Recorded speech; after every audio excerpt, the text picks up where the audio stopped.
El día de hoy venimos a presentar el informe número 13 correspondiente a la temática de calor específico, los integrantes de la práctica son Laura Prieto y Gabriel Alonso, quien les habla yo soy como Bautista. El informe está dividido en cuatro secciones: introducción, materiales y métodos, análisis y resultados y conclusiones. Para la primera parte de introducción, veremos qué es el calor específico.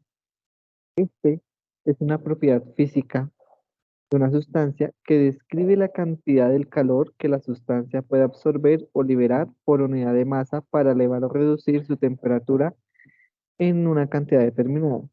En otras palabras, es la cantidad de energía térmica necesaria para cambiar la temperatura de cierta cantidad de una sustancia en una cantidad específica.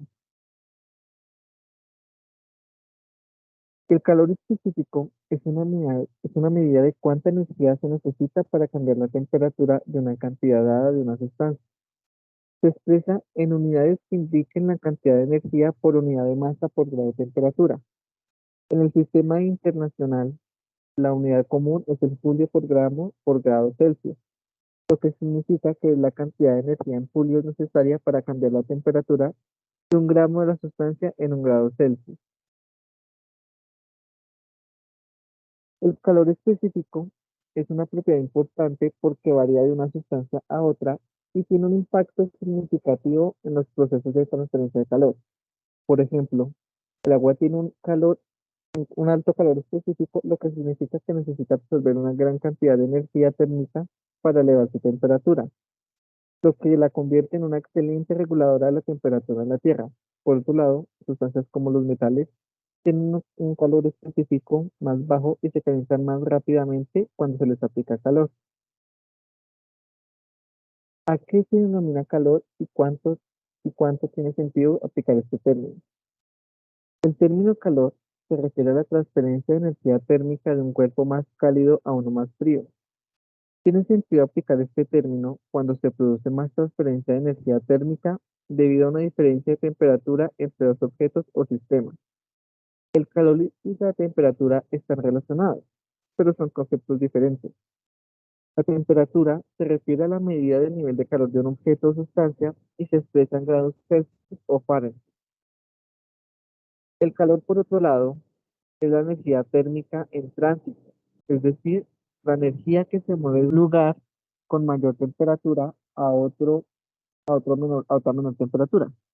En resumen, la temperatura es una medida cuantitativa de la agitación térmica de las partículas en un sistema, mientras que el calor es la energía transferida debido a la diferencia de temperatura entre los sistemas. ¿A qué se denomina equivalente mecánico del calor? El equivalente mecánico del calor, también conocido como el valor mecánico del calor, es una constante física que relaciona la cantidad de trabajo mecánico realizado con la cantidad de calor intercambiado en un sistema termodinámico. Esta constante es importante en el contexto de la primera ley de la termodinámica, que establece que la energía no se crea ni se destruye, sino que se transforma de una forma a otra. El equivalente mecánico del calor se puede expresar como la cantidad de trabajo mecánico equivalente a la cantidad de calor producida o absorbida en una transformación termodinámica específica. Por último, veremos qué es un calorímetro, el cual este es un dispositivo utilizado para medir la cantidad de calor absorbida o liberada en una reacción química o en un proceso físico.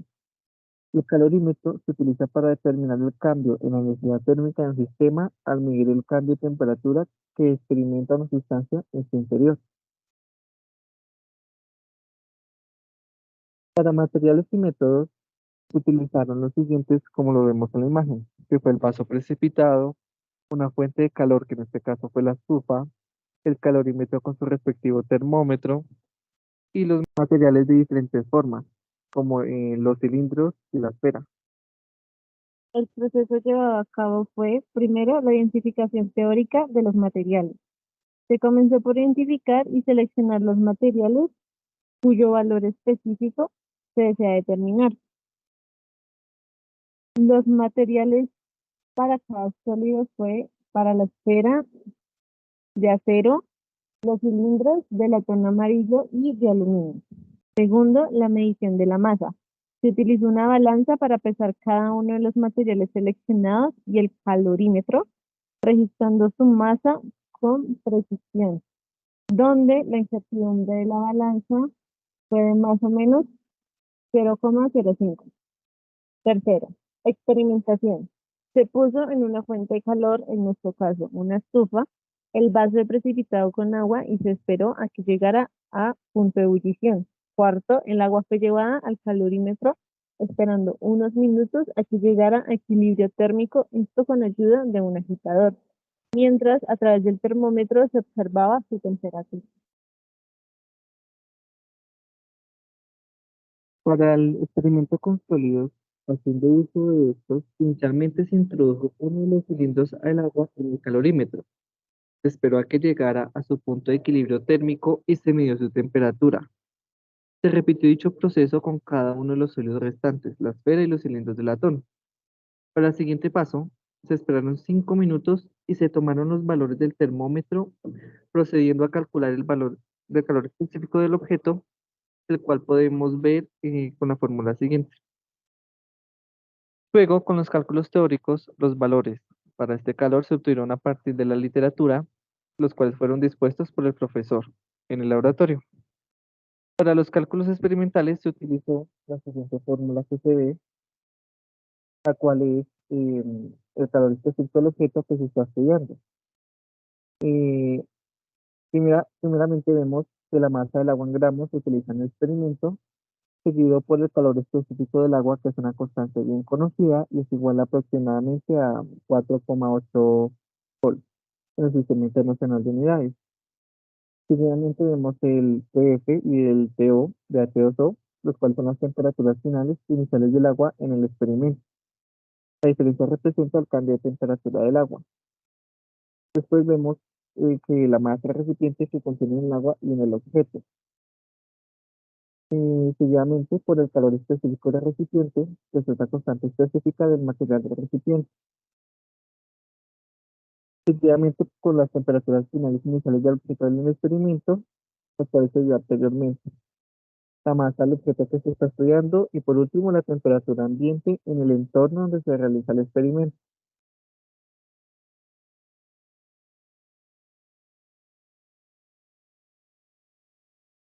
En esta ecuación se utilizan las masas, los calores específicos y los cambios de temperatura del agua, el objeto y el recipiente, así como la temperatura ambiente. Es una ecuación que relaciona la cantidad de calor transferida en el proceso con las propiedades de los materiales y las temperaturas involucradas. Como podemos ver en la imagen, se utilizó en la estufa, se colocó el vaso precipitado con el agua a esperar su punto de ebullición. Para la siguiente imagen, esta agua fue puesta en el calorímetro a esperar a que subiera su temperatura y está fuera vista en su termómetro. Con respecto a las de resultados de análisis. Conocemos que las partículas de los cuerpos no están en reposo, sino que se encuentran en constante agitación. Como consecuencia de esta agitación, los cuerpos poseen una determinada energía térmica. En estos casos podemos utilizar la temperatura como un indicador de la energía térmica que tienen los cuerpos. Por lo que, de manera general, podríamos decir que a mayor temperatura, mayor energía. Con respecto al análisis del montaje, eh, los cuerpos o los sistemas pueden intercambiar energía. A este flujo de energía se le denomina calor, el cual es la energía transferida debido a la diferencia de temperatura entre dos cuerpos o sustancias, una más caliente que la otra. En el caso del experimento, se da la transferencia de energía entre el agua, que está a temperatura alta, y el sólido, que está a temperatura ambiente. Debido a que hay una diferencia de temperaturas, a medida que pasa el tiempo, estos llegan a un equilibrio térmico. A partir del suceso explicado anteriormente, podemos llegar a calcular el calor específico del objeto con la fórmula previamente vista en materiales y métodos. Tenemos que tener en cuenta que el calor específico es una propiedad importante ya que indica cuánto calor se necesita para elevar o reducir la temperatura de una sustancia en particular.